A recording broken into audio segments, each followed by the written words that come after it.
All right, hello and good morning, good afternoon, good evening, good night, wherever you are watching right now. I know it's obviously different times all around the world. That's how the world works, strangely enough. But welcome to our second webinar of the INDC project for Adopt a Negotiator. It's been a really amazing month so far, and I've been absolutely astounded at some of the work that people have been putting in throughout the month. Some of it is kind of key learnings that people have got out of the first webinar, which was great. You might remember the webinar that we had with Denise and with David before, and you can still check that out. It's still available on our website. But also, following that webinar, we obviously had the call out for articles, and we had some great articles featured all around the world, and some of those articles are still coming in. You might notice on the website we're still publishing a lot of great articles about the INDCs, and I definitely recommend it. We had a great article from Stephanie, one of our trackers from Argentina, about Argentina's kind of path to renewable energies. We've had a great article about from Thais Gadialara about the Earth Day and how Earth Day ties into some of Latin America's kind of preparations for the INDCs, and there's some interesting points about kind of consultations and such like that, and there's a whole heap of other articles on the website, and there's a whole host of other ones coming. So I really recommend that you all read those and kind of engage with them and try and learn as much as you can.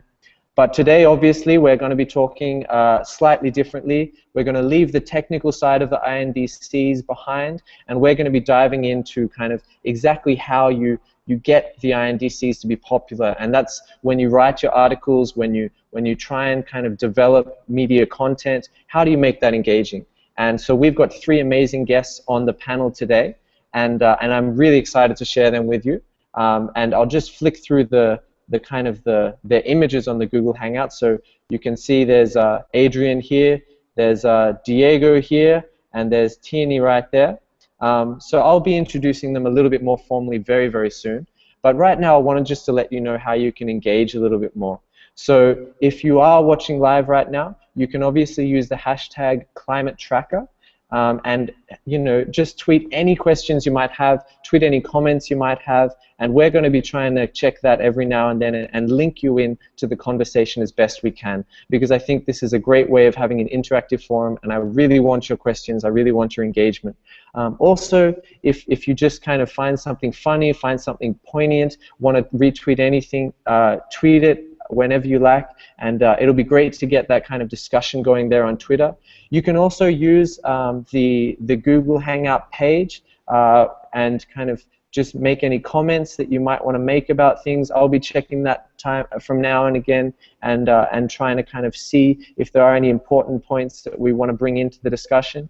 And finally, if you aren't watching it live, you can always add to that Climate Tracker hashtag later on. We're going to be using that as a key point to have a discussion and share information throughout the kind of the rest of this month and potentially the rest of the year, and use that as a key kind of host for a lot of our information.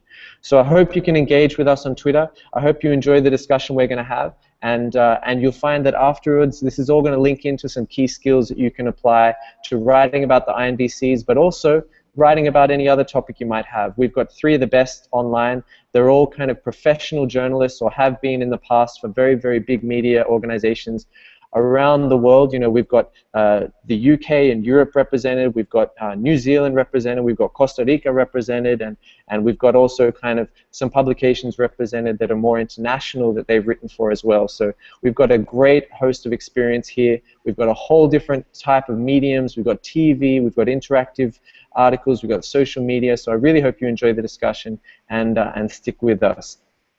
As you can tell from the pace and Mori going, we're going to have a lot of things to talk about, and hopefully it's engaging as possible. So without further ado, I'm going to start introducing some of our lovely guests. So here we have Tierney Smith. Now, Tierney was in a former life a coffee-drinking burnout journalist for RTCC, and has since kind of jumped on the social media bandwagon, if you like. And I'll let you kind of introduce yourself, Tierney, if there's anything you want to add. No, I think you probably covered most of it there, Chris. Yeah, as Chris mentioned, I run the social media sites for Tick Tick Tick and the Global Call for Climate Action. So yeah. So if you've ever kind of been wondering how the Global Call for Climate Action, or Tick Tick Tick, has such an interactive social media presence, Tina's going to be sharing some of her top ticks a bit later on, and potentially also linking that to some of her past experience as one of the most kind of engaging journalists on climate change from around the world. Next up is Diego, and Diego is joining us from Costa Rica, where he's obviously in his head office right now, and we're dragging away from some of his writing. But I'll let Diego introduce himself. He's obviously a very charming man, and let's see how charming he can be right now. Hey guys, so yes, I'm in the newsroom, and I'm sorry if you can hear some noise in the background. And I've been working as a journalist for the past years, covering climate change and this and that. So I hope it can be some good news. All right, and we'll be crossing over to Diego later on for some of his really interesting experience and kind of stylistic leanings towards infographics and interactive articles, which I hope you find really interesting, because I love his work and I really want to pick his brain about some of that. Finally, we have Adrien Taylor, who's potentially a new face to many people. He's definitely a new face to me, but he's a journalist and a kind of a TV journalist, if you like, from New Zealand. And I'm really looking forward to some of the insights he can share about his TV experience, because obviously I enjoy watching TV, but I'm not on the TV very often, so I want to learn how I can be on the TV a little bit more. Good morning, Adrien. Good morning. How are you? Good, good. And Adrien, I might just kind of stick with you, if that's all right, if that's okay that I put you on the hot seat right now. Yep, absolutely, yeah. So Adrien, you're coming from us from a TV background. Could you give a brief intro of your work and kind of how did you get into it? Absolutely, yeah. So I am trained as a print journalist. I trained in print, but then got a job in TV for one of New Zealand's two largest TV news networks. So I report on the 6 o'clock bulletin, and I cover the environment round.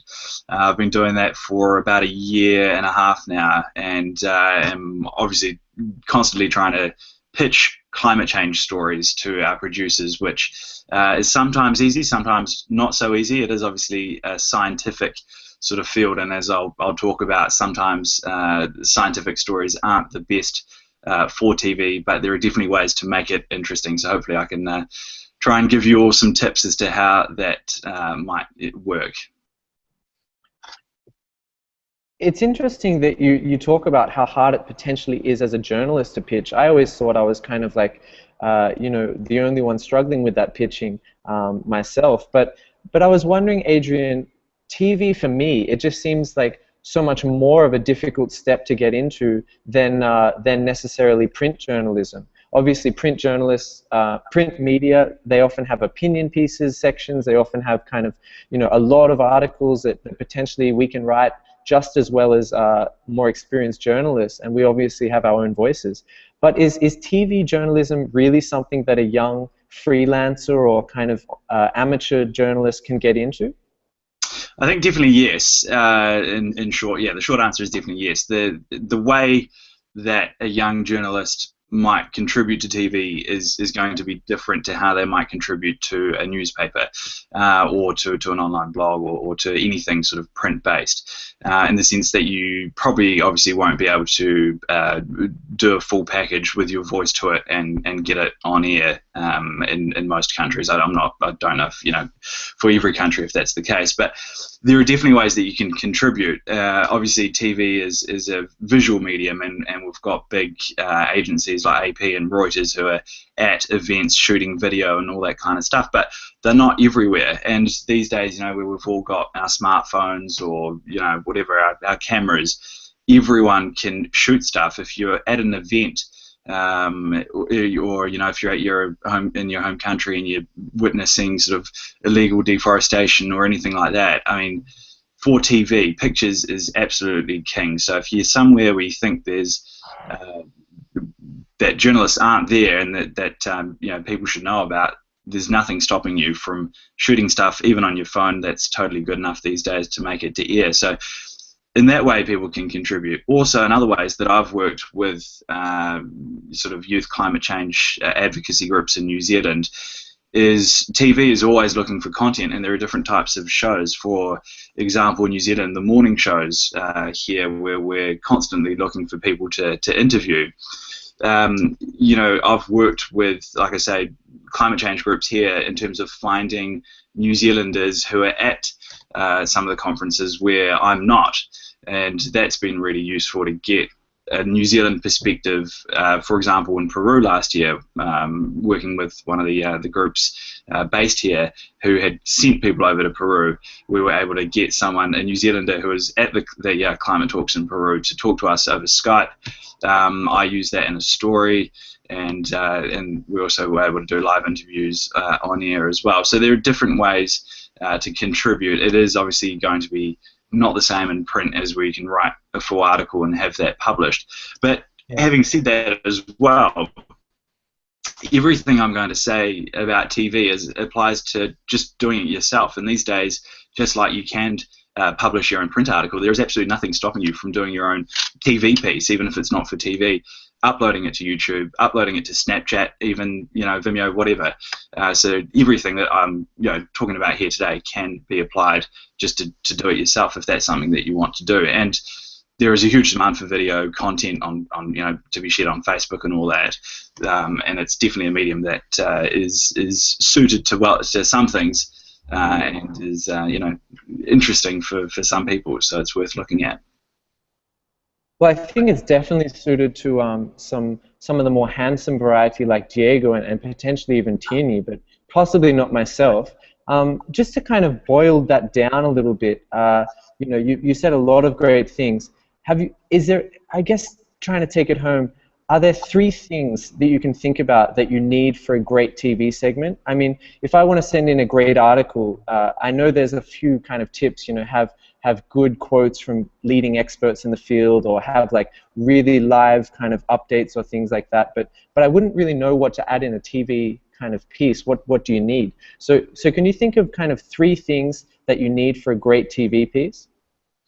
Yeah, absolutely. And a lot of the things that apply for print apply to TV as well. Obviously, you need a good angle. You need, obviously, people who know what they're talking about. So that, you know, that remains the same. But the hardest thing about TV, which I found the hardest thing going from being trained as a print journalist to go into TV, is that it is pictures based. We're a visual medium, and you know, it's easy to forget that when you come from a print background, where you think obviously in terms of words, and you might need one photo to you know, sort of go with the article. But in TV, you really need good pictures.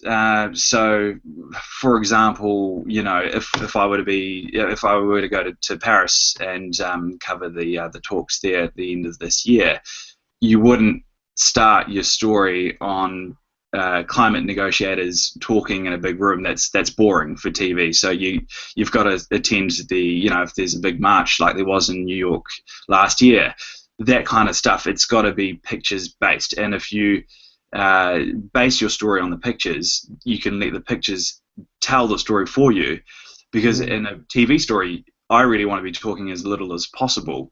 You really want to be letting the pictures tell the story.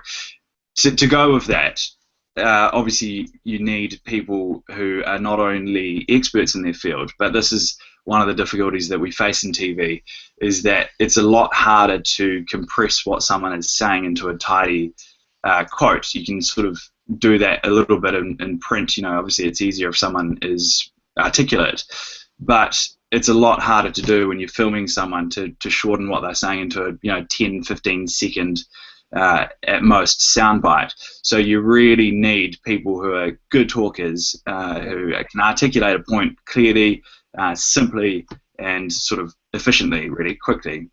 Apart from that, like I say, a lot of the stuff applies the same as in print. You need a good, strong, relevant angle.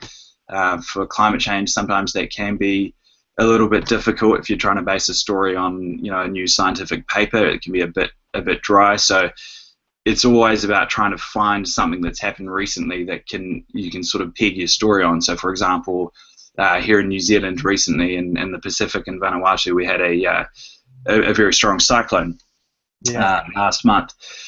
So it's about using events like that to try and peg new scientific papers onto events like that. So, you know, I used that storm to talk to climate scientists about how the intensity of, you know, Category 4 and 5 storms in the Pacific are expected to become more frequent with climate change.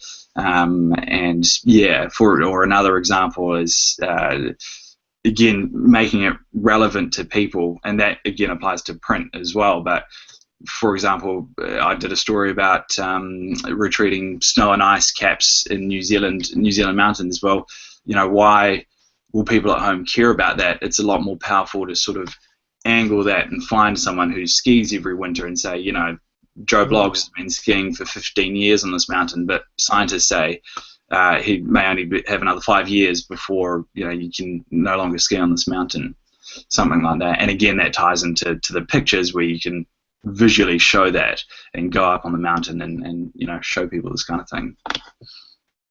For sure. So just to kind of bring it back, you know, you obviously reinforce the importance of pictures and kind of the idea of shortness. But how short are we talking? Is there like a standard model of shortness? Well, for my stories on air, and it does change from country to country. I think Australia is even shorter than in New Zealand, but our average stories are about 1.5 minutes, so 90 seconds.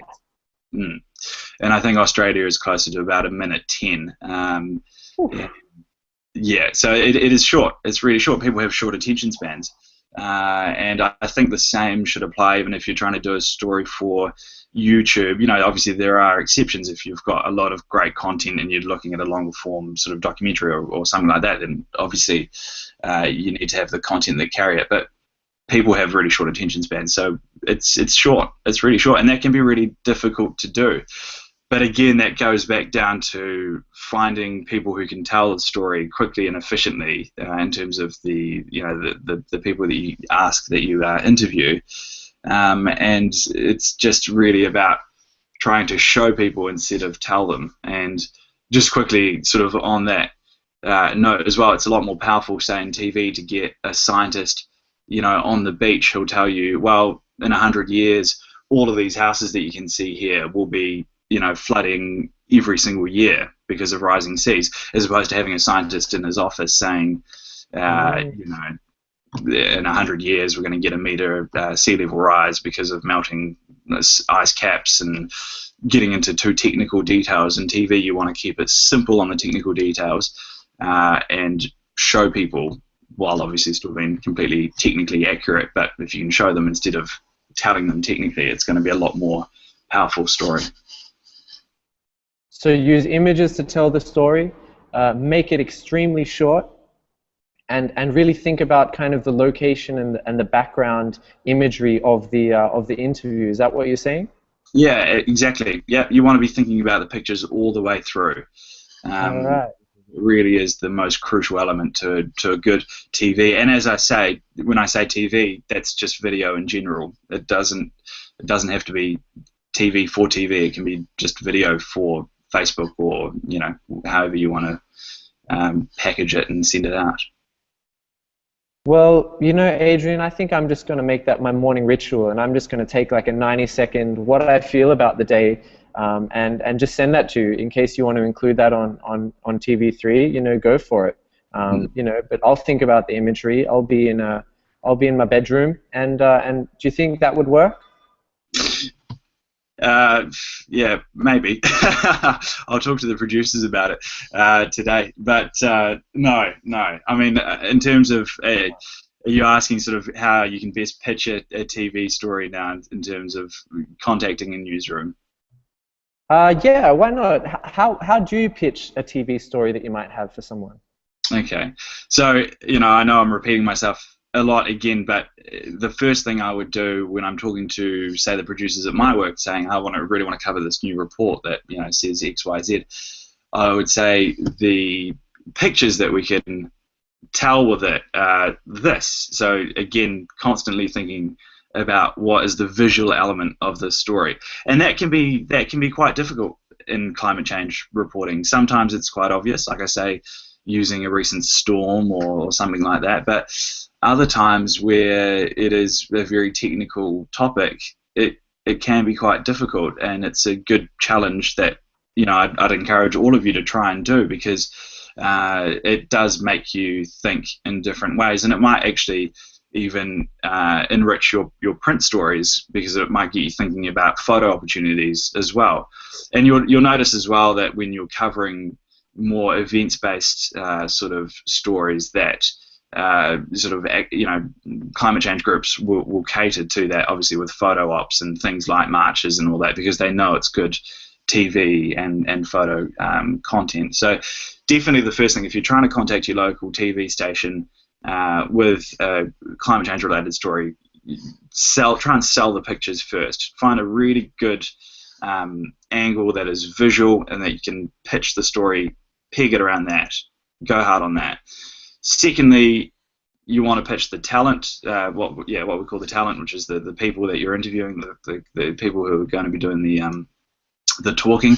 As I say, they have to be good talkers. And in terms of getting stuff to air, like I said at the start, it might not necessarily be, hey, look, contacting your local TV station saying, I've got this full TV story that I've shot, cut, and edited, and that's ready to go. But I've been contacted by a lot of climate change groups saying, we've got this New Zealander in Paris who's there covering the talks. Would you like to do a Skype interview with him? And that's brilliant. A lot of TV stations will say, yeah, absolutely, because they can't be everywhere. Obviously, the more resourced ones might be, but some of the lesser resourced ones, like us here in the bottom of the world in New Zealand, might be really grateful for a local sort of insight on a foreign story. Well, Adrien, I think there were some great tips, and I really encourage now anyone watching live, think of this as a great option. Think of this as an avenue into the news. I know when we took a team to Lima last year, that we had a number of our trackers kind of get regular segments on their national news as kind of guest experts, guest kind of hosts from on the ground. And I found that to be a really fascinating avenue that I'd never really thought about. And I really encourage everyone to think about that. Start telling your local editors that you're ready for Skype interviews when you are kind of in interesting places.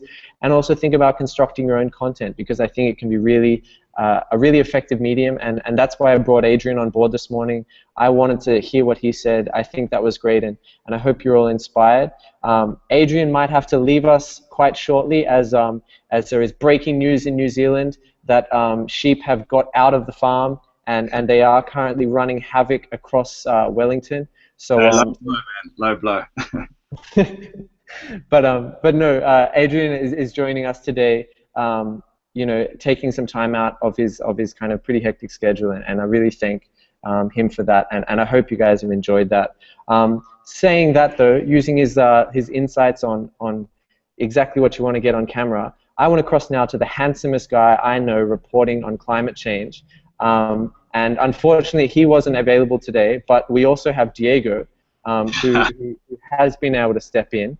And Diego, as a print media journalist, what do you think about this kind of 90-second TV idea? Is it too short? Is it something that you think is relevant to print media as well? Hey guys, don't be misguided by Chris. Even he looks like this, he's really cool guy. So, I think it's great. If you take 90 seconds and you put it in print, it's actually like an average article. It's like, I don't know how many paragraphs, but it will be pretty much like your average 6-7 paragraph piece, maybe smaller. But it will help you to make your point more precise. And if you manage to make your ideas in 90 seconds, then you can expand it to like a bigger article, like a long form piece or a big interview with better content, because it will be more focused. So I really encourage, even if you're not doing like an actual TV or video article, to try and pitch it to someone in 90 seconds. If you're doing like a print piece, just go to a friend and say, hey, I want to do this. And if it gets bored after like have a minute, there's something wrong with you, and it be improved. So it's a nice idea, and it's not only useful for TV but for other media as well. And I guess it kind of really makes you, as a journalist or as a reporter, kind of refine your opinions on the piece as well, and really kind of amplify what you get out of your experts or the facts that you're covering. So thanks for that. And it sounds like you're already thinking about how potentially we can adopt some of Adrien's learnings onto print. In terms of, I want to kind of transition a bit and talk about some of the ways you also make your articles engaging, because you know, the 90-second rule, it can apply definitely to like word counts in an article, or headlines if you like. But are there other ways you can make print kind of short and engaging that you've tried in the past?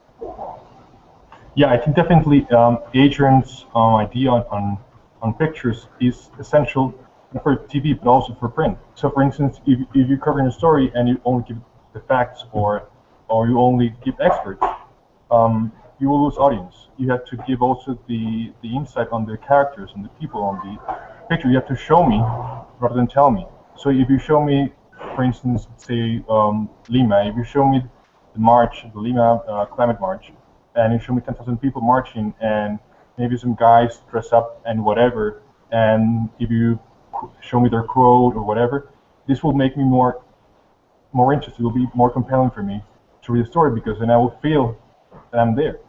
So I think this is something we could use. Something else, print journalists are looking for quotes.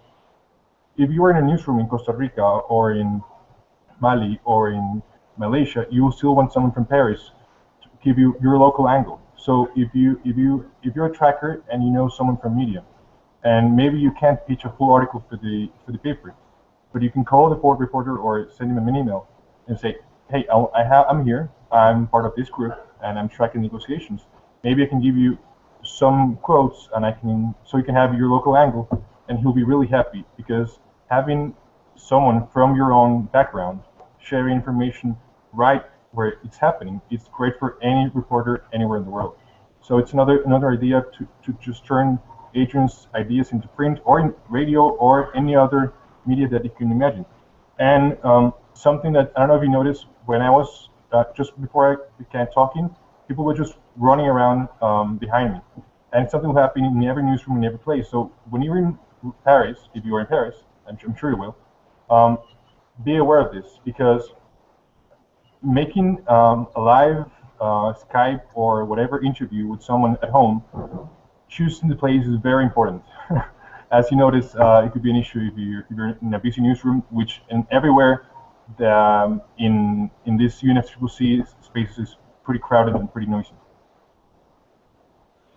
Yeah, for sure, for sure. Thanks for that, Diego. Adrien, did you have kind of like any reflections on what Diego just added in trying to integrate your ideas? It sounds like you both operate in pretty busy newsrooms.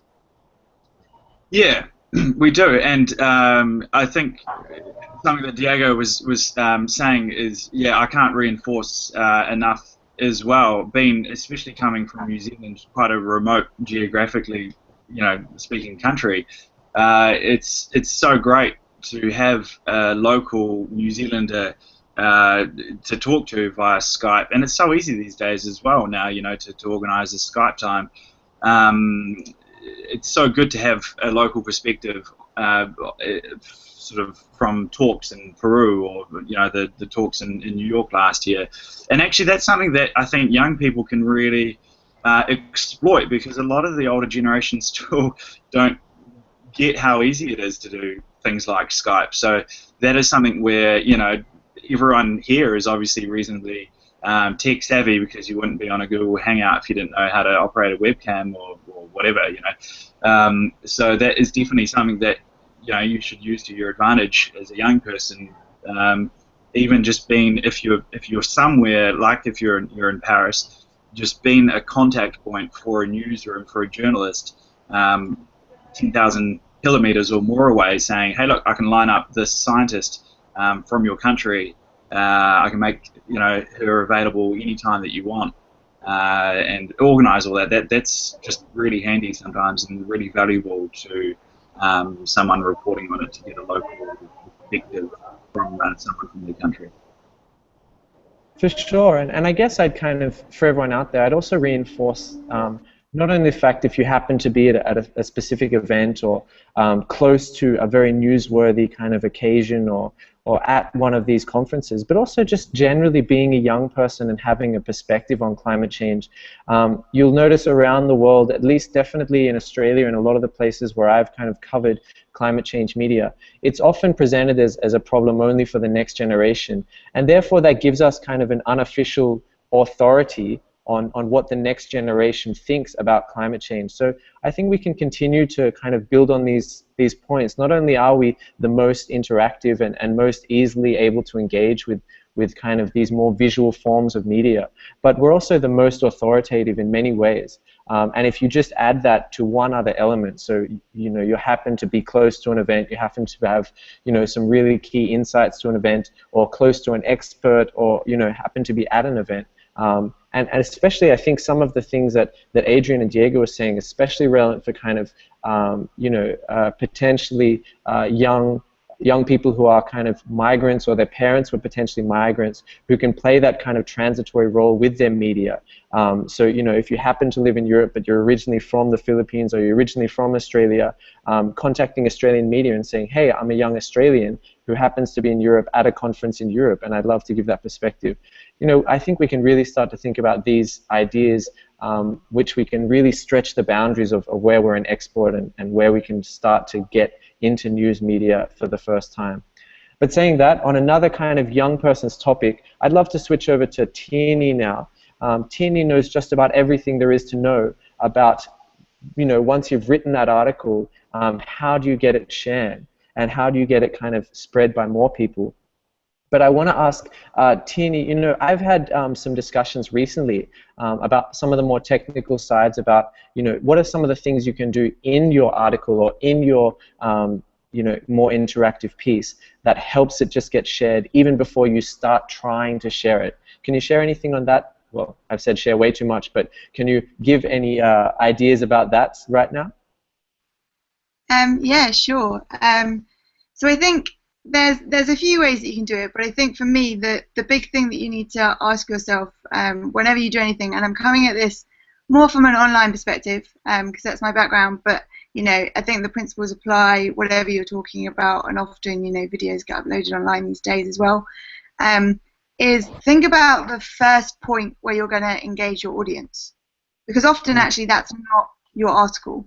The first point you're going to engage your audience is when they perhaps land on a homepage and they're reading your headline, or they're reading your excerpt, or they're seeing your picture, or it might be they've seen your article on Facebook and they've literally got, again, your headline, your excerpt, your picture. So for me, it's about thinking about that, because it kind of goes back to what Adrien was saying and what Diego touched on as well, is people don't have a very big attention span these days, particularly when they're sort of looking at things online. A lot of it is skimming, and you need to capture people right at that moment, because you can write an absolutely brilliant article giving some, great insights into your country's climate commitments, but if no one clicks on it, they're not going to read it. So you need to entice people to click on that, and for that, I think the first thing is definitely a strong headline. Make sure that people know exactly what you're talking about. Obviously, don't use the INDCs because no one will understand what you're talking about. But find an engaging way to tell the story just within your first 7 words in your headline. Back that up again with a strong excerpt. That's a really easy way for you to get your sort of story across, but also your angle on it across in that. And then think about the pictures that you're using, whether it's sort of on a homepage or actually embedded in your story, because that's the picture that social media is going to pull. So I think all of those 3 things together are really, really important to make sure that people in the first place, land on your article. And obviously things like keywords help with that. Make sure that they're right in there at the top so people understand that the issue that you're talking about. So do you think we should maybe adopt what Diego was saying before, and if your friends or family don't find the article really engaging, then no one else is?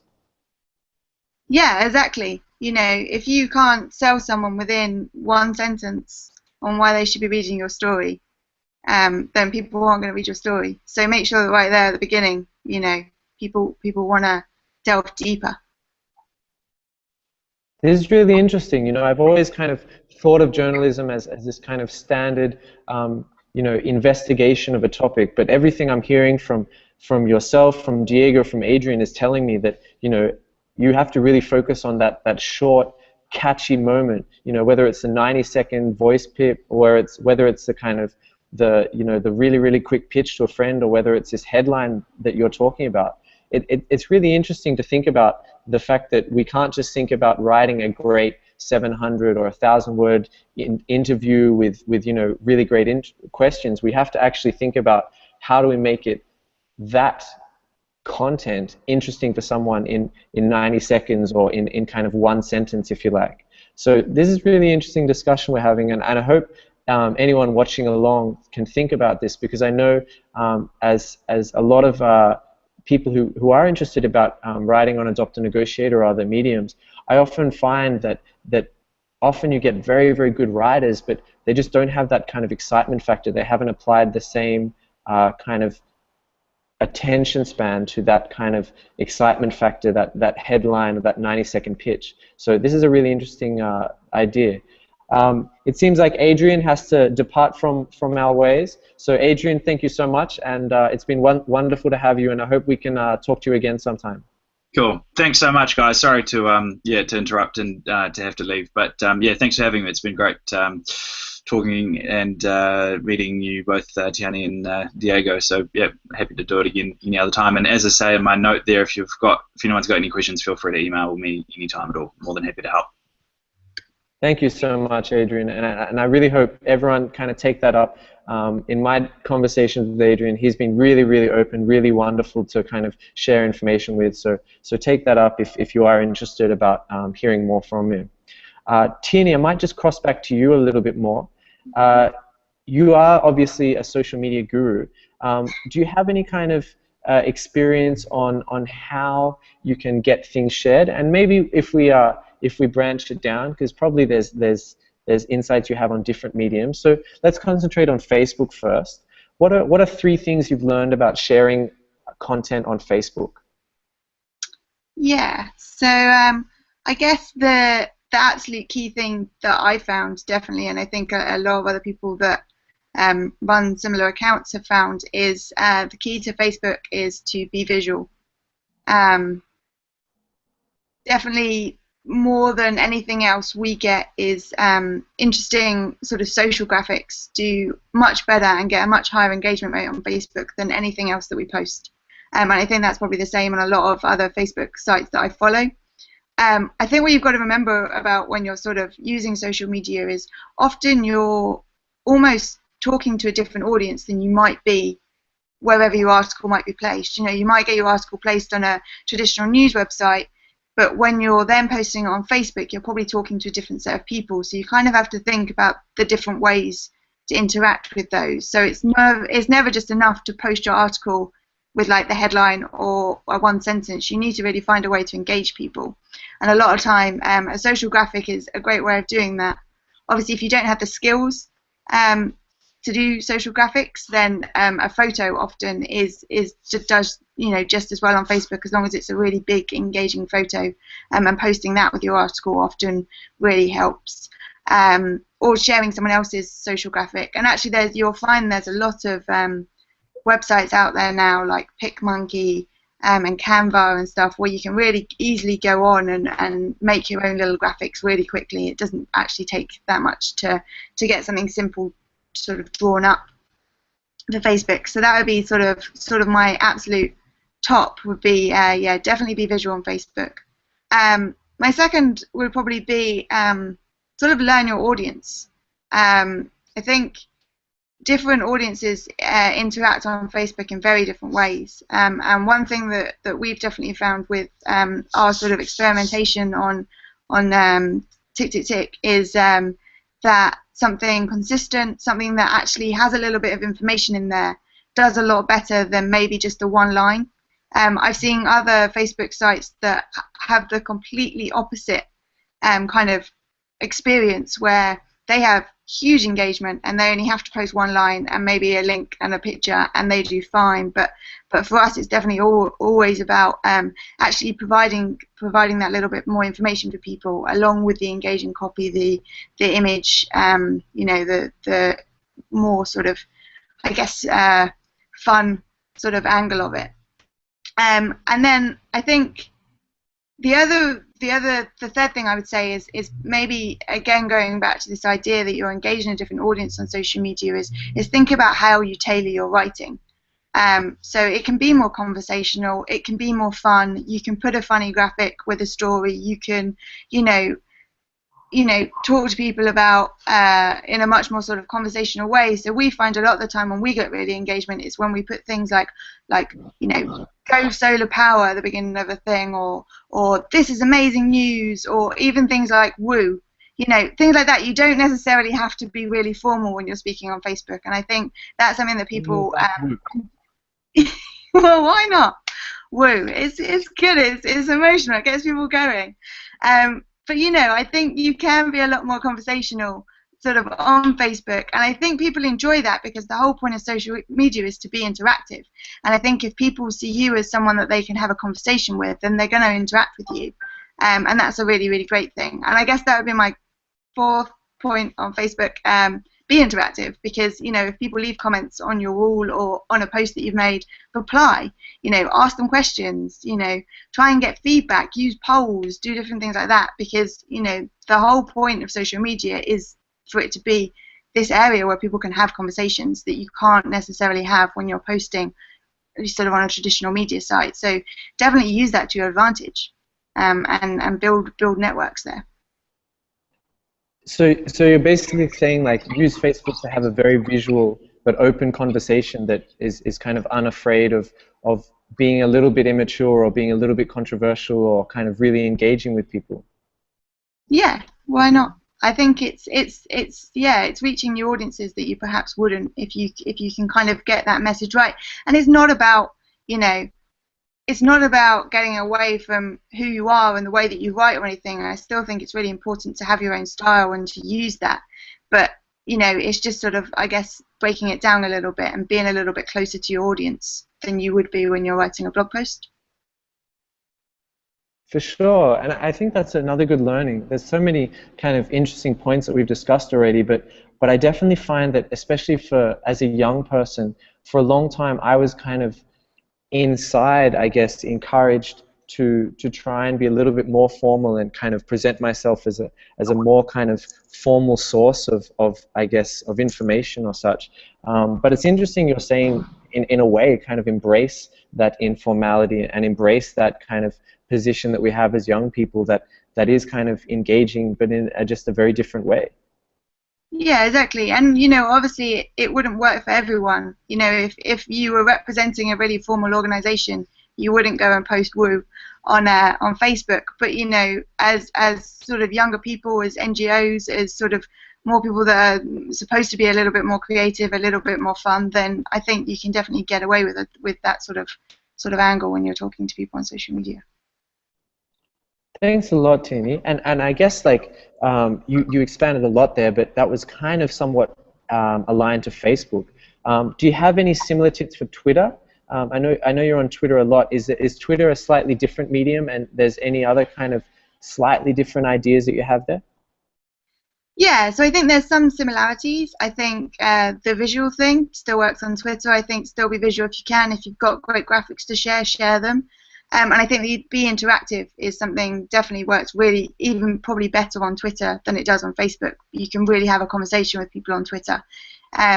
You know, you don't want to get sucked into conversations that maybe aren't very helpful, but it is a really interesting way to interact and learn from your audience. The other things I would probably say about Twitter is, you know, Twitter is much easier to be used for sort of breaking news. So, you know, everything's quick and sharp, and you get things out there quickly, and it's where a lot of people go to get that sort of steady feed of stuff coming in. So I think that's a place to share sort of short, sharp bursts. I also think, you know, if you're off at these conferences or at a protest or anywhere like that, you know, live tweeting is a great way to engage your audience.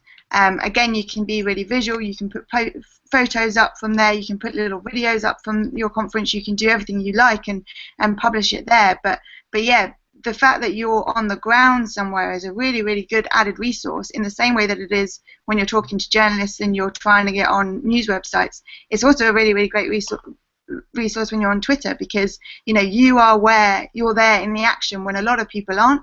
So that's a really great way for people to share your work if they're not there, for people to engage with you, to maybe make those connections with journalists and stuff that maybe aren't on the ground. You know, if they can see you actively tweeting from there, they might contact you and be like, okay, we want you to tell us like what's going on the ground. And you know, it's a great way to get people to really, really engage with what you're doing, because there's a huge added bonus that you're there, and yeah. So.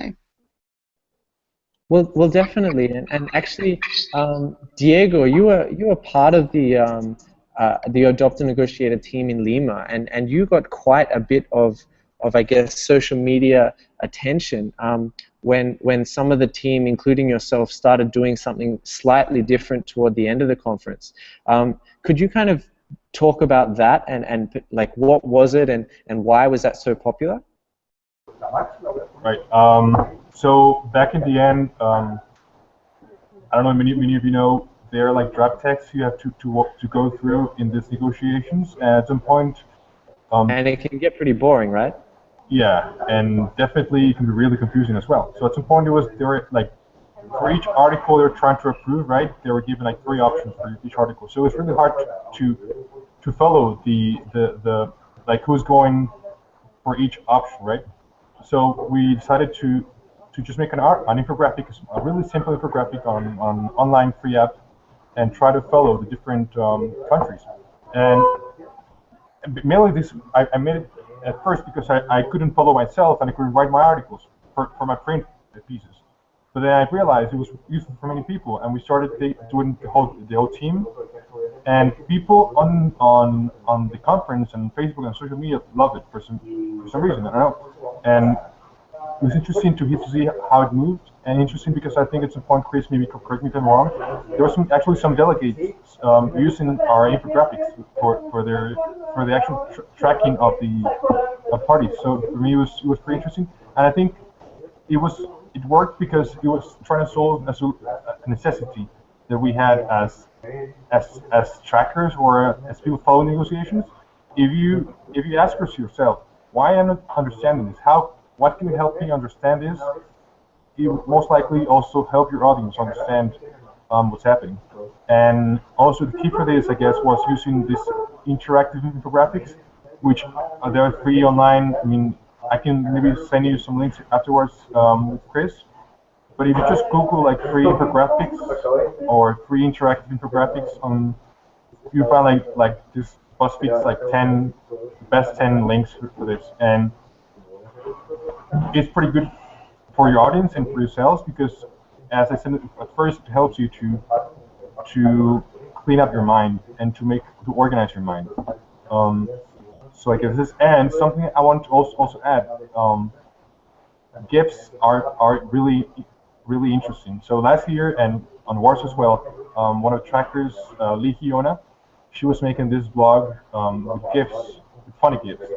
And last year we started using them for articles. So we would write like for ADP for Dummies, for instance, or anything on gender equality and climate change. But then we would use GIFs as a way to make it easier to understand, to make it like more fun in a way, because climate change is really boring, and climate change negotiations are definitely boring. I mean, you can sleep over there. It's really dull. But if you ignore that, just don't worry about that. He's exaggerating a bit, but you get the general point. Yeah, but if you take aside the negotiation itself and you understand why are they negotiating, why is this important, then you'll stay awake all night. And we actually did it sometimes because it's really compelling. I mean, one comma, 1 point, at some point actually change what's a comma in loss and damage. If you put a comma and if you didn't put it, it would change the whole meaning of the sentence. And this could be really dull just the idea, but if you put it into infographics, if you make it fun, and you explain why the comma is important, it can change the world in a way. It's really, really big. And it definitely is, and I'd like to kind of, it can be hard to engage the negotiations sometimes, but I'd like to reinforce that what Diego and some of his colleagues were doing last year in some of their infographics, in some of their kind of comedic articles using GIFs, which are kind of moving images that go on a cycle. Ouch, you know what a GIF is. But you know, some of those more engaging pieces really helped not only young people but negotiators, other news journalists, kind of really follow the negotiations. So don't underestimate the value of making these things interactive. And like I was saying, I'll just reiterate some of the sources, the resources that people have mentioned. Tierney mentioned PicMonkey and Canva, online resources to kind of make easy, nice visual images. I'd add to that kind of Pixlr, which is a way you can kind of easily edit things online if you don't have other resources like, you know, some of the more expensive software. And I know Diego mentioned the infographic site where you can basically just type it in Google and find it. I think a favorite of mine is something like PictoChart. There's also a number of other resources that you can use. And you know, if you're interested in any of the resources that Diego or Tierney or myself use regularly, you can always track us down on Twitter and kind of ask us, you know, what are your favorite kind of resources. And it looks like Diego's just posted something, so I'm going to kind of repost that after this link and let everyone know what are some of our favorite resources to use online. I might just steer it back a little bit. We've had a wonderful discussion that I think is relevant to almost any topic around climate change or even kind of extending to other environmental causes that you might write about. But I might just ask Tierney and Diego to think for a second how we might link this back to the INDCs and how we might get a little bit more sharing on the INDCs. And obviously, if you're watching this video much later on in the year, you can definitely use possibly use this next tip for any kind of article you might write throughout the year. But to both of you now, you know, we've shared a lot of interesting insights today, but I'm hoping that you've both saved the best for last. When it comes to the INDCs themselves, what do you think is your #1 tip to writing a really great article, or perhaps it's, you know, presenting social media or kind of getting on TV, but what's your #1 tip about writing a great piece that's engaging and getting it shared by lots of people? So feel free to kind of focus on the getting it shared or kind of one thing you might incorporate in the article. But I'll give you kind of, guys, a little bit of a second to think about that. Just while you're thinking about it, I might kind of reach out to everyone else. There is going to be kind of a call out for a second article really soon, something that's really engaging and interactive, using some of the skills that we've talked with Tierney and Diego and Adrien about, and I kind of really hope you're getting ready for that, and we'll be sending out an email about that really shortly. But Tierney, I might link to you first. So what is your #1 tip for getting an article or a video about the INDCs seen by a lot of people? I guess it kind of goes to the essence of everything we've been talking about, and for me it's find out what your kind of, I guess, unique selling point is, whether that is the fact that you can offer an insight into the INDCs that no one else can. So whether that's, you know, a specific aspect of them, or whether that's a specific country that maybe people aren't reporting, or whether that is that you can produce an amazing graphic that sums up your country's INDC, or whether that is, you know, the fact that you have spoken to tons of experts. And really, that is what you're selling to people. So I think look at what you're doing and look at what that is, and then that is what you're trying to sell to people, whether that's on social media or whether that's pitching it to a media person, or, you know, whether that's even when you write the article, you know, that should be the stuff that's right at the heart of it, right at the top of it. It should be what is unique about what you're trying to put across compared to what anyone else also writing about it is. Find out what that is and really focus and hone your efforts in on that is what I would say. Interesting. All right, Diego, do you potentially have a different point to share on that? What's your number one tip? Yeah, definitely. I think I have something different because I believe like each time you tackle an issue to share with someone else, you have two things to think about. One is the what and the how. So I think Tuni addressed the what, and I think the how is, and there's a first thing about chaplain and is, I don't know what you say anymore, is any method, any style is good, but the boring one. I mean, you can't be boring, and when you're boring, you lost. So just try to be as compelling as you can. We are young people. We don't have to just be this all serious journalism style. Journalism doesn't have to be serious. It could be really fun. And I encourage you to look for a comedian called John Oliver, and he has a show on HBO on Sunday nights, and he shares on YouTube every Monday. It's called Last Week Tonight, and he tackles the most boring topics: IRS, NSA leaks, yeah, actually FIFA, like stuff you wouldn't care about. And then he somehow his gets magical. He makes it really compelling. So my advice is, once you know, as Tierney says, why you are important, why your message is the most important message, try to make it as compelling as you can.